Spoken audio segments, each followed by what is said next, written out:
Maybe we should just start with the feeling, because the feeling is what I still remember most clearly, not the paperwork, not the phone calls, not even the moment everything came apart at the dinner table. Just the feeling of sitting there, thinking I had done something nice, and watching my grandfather's face go completely still. That feeling. That's where this story lives. I need to say up front, this isn't a revenge story. Not really. I didn't set out to destroy anyone. I set out to understand what happened to a man who spent 63 years building something, and why it disappeared in less than a year while I was busy living my own life, 3 states away. My grandfather turned 84 last October. His name is Pop to everyone who matters. That's what my dad called him, what my aunts called him, what I called him from the time I could talk. His legal name is on a mailbox in a small house in eastern Tennessee, on a street with old oak trees and neighbors who have lived there since before I was born. He taught high school history for 31 years. He coached junior varsity baseball for 17 of those years. He has a shelf in his living room with 2 trophies and a framed letter from a former student who became a county judge and wrote to thank him. He keeps that letter in a plastic sleeve because the ink is fading. I drove down for his birthday, a 5-hour drive, which I did on a Friday after work, arriving just before 9 in the evening. I had a card and a small wrapped box, a new watch, nothing extravagant, because Pop always said the only watch a man needs is one that keeps time and doesn't show off. I thought that was funny. I bought him one that did exactly that. My uncle and his wife were already there when I arrived. My uncle, my dad's younger brother, had been around a lot lately, more than usual. He and his wife had moved back to Tennessee about 14 months earlier after years in Atlanta. He said the city had gotten too loud.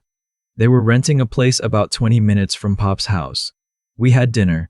My aunt had cooked, not my uncle's wife, but a neighbor, a woman in her 60s who had been bringing Pop meals twice a week since my grandmother passed 4 years ago. She made his favorite, pot roast, mashed potatoes, green beans with bacon. We sat at the same table I had eaten at every Thanksgiving of my childhood. After dinner, I handed Pop the card. He opened it, read it, smiled, set it on the table beside his coffee cup. Then I slid the box across. While he was unwrapping it, I said, and I remember this clearly because the words felt normal, casual, the kind of thing you say without thinking. I also wanted to say thank you for what you deposited last month. The $600. It really helped with the car repair. Pop stopped unwrapping. He set the box down. He looked at me in a way I hadn't seen before. Not confused, not angry. Something quieter than both of those things. Son, he said, I didn't send you $600. I thought he had forgotten. That was my first assumption, and I held on to it for about 4 seconds. Pop was 84. Memory lapses were possible. It wasn't something we talked about openly, but I had noticed small things over the past year. Repeated questions, a story told twice in the same evening. I was ready to let it go, to say, oh, maybe I misread the deposit, no big deal. But then he said, the last money I sent you was for your graduation. That was 7 years ago. A check for $500. You called me to say thank you, and I told you not to spend it on nonsense. He remembered that exactly. The amount. The phone call. What he had said. He had not sent me $600 last month. I had a deposit notification on my phone. I had saved it, not because I was suspicious, just because I had been tracking my account that month due to the car repair. I pulled it up. Transferred from an account ending in 4 digits I didn't recognize. Labeled Pop birthday gift. He looked at my phone. He looked at those 4 digits for a long moment. Then he said quietly, that's my savings account. My uncle was still at the table. He had been very quiet since I started talking. I didn't confront anyone that night. I want to be clear about that. I am not someone who moves fast when something doesn't make sense. My instinct is to collect information before I say a word. Pop had the same instinct. He always said a good teacher asks the question he already knows the answer to, just to see what the student will say. I went to bed that night in my old room, and I lay awake for 3 hours running through what I knew. My grandfather had a savings account I didn't know about. Someone had accessed that account and sent me money labeled as a birthday gift from him. Pop hadn't sent it. Pop hadn't even mentioned it. Pop had looked at those 4 digits and gone very still. My uncle had been in Tennessee for 14 months. He and his wife had a key to Pop's house. I knew this because Pop had mentioned it casually months ago. Said he felt better knowing someone nearby could check on things. My uncle handled some of Pop's errands, appointments, prescriptions, the kind of thing that starts small and reasonable and grows. In the morning, before anyone else was awake, I sat with Pop at the kitchen table and I asked him, very quietly, if he would be willing to look at his accounts with me. He said yes without hesitating. The first thing we found was the $600 sent to me.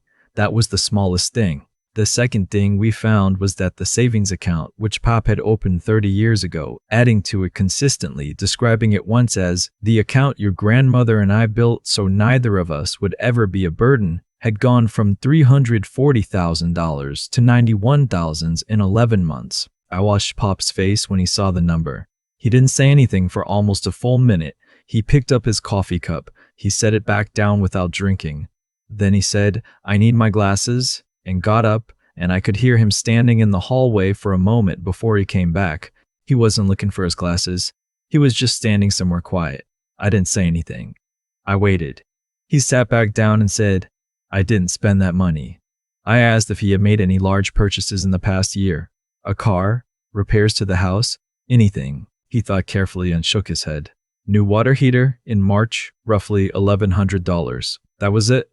I asked if he had given anyone money. Any family member, any friend? He looked at the table. Then he said, "Sterling asked me to help with some things. Moving costs when they came back. Some expenses getting settled. I said yes to some of it, but not," he stopped. "Not this much. Not anywhere near this much." Sterling is my uncle's name. I told Pop I want to stay through the weekend. I said I would look into things carefully and we would figure out what was happening before I left. He nodded. He said, "Don't make accusations you can't support." I said, "I won't." What I did over the next 2 days was quiet and methodical. Pop gave me access to his accounts. I pulled transaction records going back 13 months. I made a spreadsheet on my laptop in my old bedroom with the door closed. I didn't rush. The pattern was not subtle once I was looking for it. Transfers out of the savings account, recurring, some weeks 2 or 3 of them, amounts ranging from $800 to $14,000.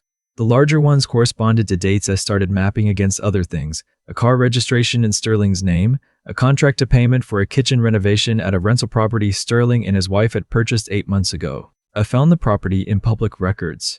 It was in his wife's name, purchased in cash. The $600 sent to me was the only transfer with my name attached. Everything else went to accounts I didn't recognize. Accounts that, when I looked closer at the partial numbers Pop had in his records, matched account numbers associated with Sterling's wife in a joint filing Pop had unknowingly co-signed. I found the co-signing document in a folder in Pop's desk. It was tucked between 2 utility bills. Pop hadn't remembered signing it. When I showed it to him, he looked at it for a long time and said the date on it was from a Sunday afternoon last February. Sterling and his wife had come over for lunch that day. Pop remembered the lunch. He did not remember signing anything. The signature looked like his. It also looked like the careful copy of someone who had practiced. I drove to a copy shop on Saturday morning and made copies of everything. I kept the originals in Pop's house, locked in the small fireproof box he kept under his bed, and took the copies with me everywhere I went, including when I slept. Pop asked me on Saturday evening if I had found what I was looking for. I said I had found enough to take the next step. He asked what the next step was. I said, a conversation with his bank and probably a conversation with someone who handles elder financial abuse cases, because what I was looking at had a name and it wasn't a misunderstanding. He was quiet for a while. Then he said, "He's my son's brother," meaning Sterling was my father's brother, meaning this was family, and family is supposed to mean something. I said, "I know." He said, "Your father would have said the same thing you're saying. My dad passed away 6 years ago." That sentence sat in the room between us for a moment. Then Pop said, "All right, what do we do first?" Monday morning, I called the bank before I did anything else. I asked to speak with someone in their elder financial services department. I had looked up the correct term the night before, because institutions respond differently to precise language than to vague concern. When you say, "I have questions about my grandfather's account," you get a customer service representative. When you say, "I need to report suspected elder financial exploitation affecting an account holder over 80, you get someone with actual authority. I got someone with actual authority. She asked a series of careful questions. I answered them. I had the dates, the amounts, the document with the questionable signature, the property records, the account numbers. She asked if Pop was present. He was. I had him on the line with me. She said they would initiate an internal review and temporarily restrict outgoing transfers from the savings account while the review was in progress. She also said she was required to refer the matter to Adult Protective Services given the circumstances, and asked if we understood what that meant. Pop said, "Yes, ma'am, I understand." After we hung up, I made 2 more calls, one to a lawyer whose name I had found through the Tennessee Bar Association's referral line. She handled elder law and financial fraud, one to the local police non-emergency line, because I had been told by the bank representative that filing a police report in parallel with the bank's review would strengthen any subsequent case. Sterling called Pop that afternoon. I was sitting in the kitchen when Pop took the call in the other room. I could hear the low rhythm of conversation, but not the words. The call lasted 11 minutes. Afterward, Pop came back in and sat down and said, he knows something is happening. He asked if I had been talking to people at the bank. I asked what Pop had said. Pop said, I told him I always talk to my bank. The formal investigation took longer than I wanted it to. These things always do. I went back to my apartment after the weekend, but I called Pop every morning, sometimes twice a day. I drove back down 3 weeks later to meet with the attorney in person and to give a recorded statement to a detective from the Financial Crimes Unit who had been assigned the case. Sterling had, by that point, hired a lawyer. His wife had transferred ownership of the rental property to a cousin's name 2 days after my first call to the bank. The detective told me this in a matter-of-fact voice, the way people speak about things they have seen many times before. The attorney found 4 additional documents with Pop's name on them that Pop had no memory of signing. A second joint account authorization. A change of address form for Pop's financial statements. They had been redirecting to a P.O. box, which was why Pop hadn't seen the statements. A beneficiary change on a small life insurance policy. And a document attempting to grant limited power of attorney to Sterling's wife for medical and financial decisions in the event of incapacitation. This one had a notary stamp that the attorney flagged as potentially fraudulent because the notary listed had retired from practice 2 years before the document's date. That last document was the one that changed the weight of everything. Up to that point, it was possible, if you wanted to be generous, to argue that some transactions had been authorized in some informal way. The fake notarization removed that argument entirely. I want to stop here for a moment because I think people expect this kind of story to have a clear, clean turning point. The moment where everything shifts and you feel certain. I didn't have that moment. What I had was a slow accumulation of things that, one by one, removed every other explanation. I had also spent weeks lying awake thinking about my uncle. Not Sterling, the person who had done these things, but Sterling, who was 12 years old in a photograph on Pop's refrigerator, holding a Little League trophy. Sterling, who came to my father's funeral and stood in the rain at the graveside and cried. Sterling, who I had spent every Thanksgiving with for 30 years. Pop didn't talk about it much, but once, when I was there for a follow-up meeting with the attorney, he said something I have not forgotten. He said, the worst part isn't the money. The worst part is that I kept finding reasons not to see it. Even with the statements missing, even when I couldn't remember things, I kept finding reasons. He wasn't angry when he said it. He sounded like a man who had thought about something for a very long time and arrived at the most painful possible understanding. I didn't say anything. There wasn't anything to say to that. Sterling and his wife were formally charged 8 months after my first call to the bank. Elder financial exploitation, forgery, and fraud. 3 counts total between them. His wife faced the additional charge related to the fraudulent notarization. The rental property transfer was reversed by court order. The cousin had, apparently, known exactly what she was receiving and why. She was named in the civil proceedings. Pop recovered $1,800,000 of the missing money through the combination of the civil judgment and the bank's own fraud restitution process.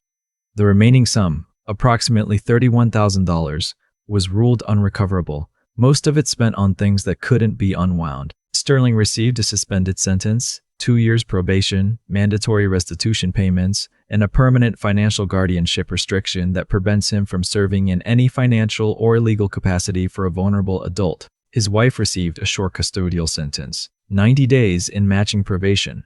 I am not going to pretend that felt like justice. It felt like a number on a document. But Pop, when the attorney called to tell him the outcome, sat at his kitchen table and was quiet for a while, and then said, "All right, that's settled then."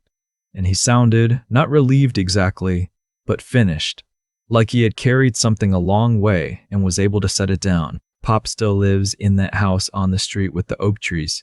His neighbor still brings meals twice a week. I drive down every 6 weeks, sometimes more. I am the person he calls when something needs attention at the bank or in his accounts. We set up a system together, alerts and check-ins, the kind of thing that should have existed before any of this happened. He has a new fireproof box under his bed with a lock only we know. His mail comes to his house now. His financial statements come to his house. Last spring, he found the box of old photographs in the hall closet. He called me to tell me about it, sounding like someone who had discovered something worth talking about. There were pictures of my father as a kid, pictures of Pop coaching baseball, pictures of a beach vacation I hadn't known they'd taken sometime in the late 70s. He described each one to me over the phone. At the end of the call, he said, "I'm glad you said thank you for that money." I asked what he meant. He said, "At the birthday dinner. If you hadn't said thank you for money I didn't send, I might have kept not seeing it. For another year, maybe more." He paused. Sometimes the truth comes in through a door you didn't know was open. I've thought about that a lot since then. There's something I want to say to anyone who is reading this and recognizing something. Maybe it's a parent or a grandparent or someone older in your life who has people around them that you haven't looked at too closely.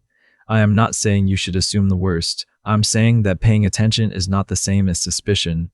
Ask questions. Look at things. Notice when statements stop arriving. Notice when there's always a reason you're not needed. The people who do what Sterling did, they don't do it all at once. They do it slowly, one small reasonable thing at a time, until the small reasonable things add up to $249,000. Pay attention. That's the whole lesson. That's all it is. Pop's watch stopped working last month. He called to tell me. I told him I'd bring him a new one next time I came down. He said, "Don't get anything that shows off." I said I knew. I've had a lot of time to think about what actually happened here. Not just what Sterling and his wife did, but how it was allowed to happen for as long as it did. And I keep coming back to the same uncomfortable truth. The conditions for this were built slowly, over months, by choices that each looked reasonable in isolation. A key given out, an errand offered, a signature obtained between lunch and dessert on a quiet Sunday. None of it looked like theft while it was happening. That's the part that stays with me. There's something I've come to understand about the way harm actually moves through a family. It doesn't arrive announced. It doesn't kick the door in. They walks in through the side door you left unlocked because you thought you could trust the person holding the key. Pop is one of the most perceptive people I've ever known. 31 years in a classroom, reading students, reading situations, and even he said he kept finding reasons not to see it. That's not a failure of intelligence. That's what happens when love and trust create a blind spot that someone patient enough decides to use. What I've had to sit with, and this isn't easy to say, is that I also didn't see it. I was 3 states away, calling every few weeks, assuming that fine meant fine. I was living my life, which is what you're supposed to do. But there's a difference between living your life and checking out entirely, and I had drifted closer to the second thing than I realized. Pop never asked for help. He wouldn't. That's not who he is. Which means the people who mattered to him had to decide on their own to pay attention. I hadn't been doing that. The choices Sterling made will follow him now in ways that can't be undone. Not because of some abstract cosmic balance, but because actions have real and traceable consequences. He lost his father's trust permanently. He lost the ability to be near vulnerable people in any legal financial capacity. He lost whatever version of himself existed before he decided that an 84-year-old man's life savings were an opportunity. You don't come back from that, not really, not to the person you were before. That's not punishment from the outside. That's just what those choices cost. What I want to carry forward, what I think is worth something, is the discipline of noticing. Not suspicion, noticing. There's a version of me that could have written off that birthday dinner moment as a memory lapse and moved on. I'm glad I didn't, not because I'm unusually brave or smart, but because Pop had spent his whole life paying attention to the people around him, and he deserved the same in return. He taught history for 3 decades. He understood, better than most, that the record of what a person does outlasts the person. Sterling will have a record. Pop will have one too, of someone who built something carefully and honestly over 60 years, who was taken advantage of, and who sat at his kitchen table and said, "All right, let's figure this out without falling apart. I want to be that kind of person when it's my turn to be tested. I'm not there yet, but I'm paying more attention now than I was before." That feels like the right place to start.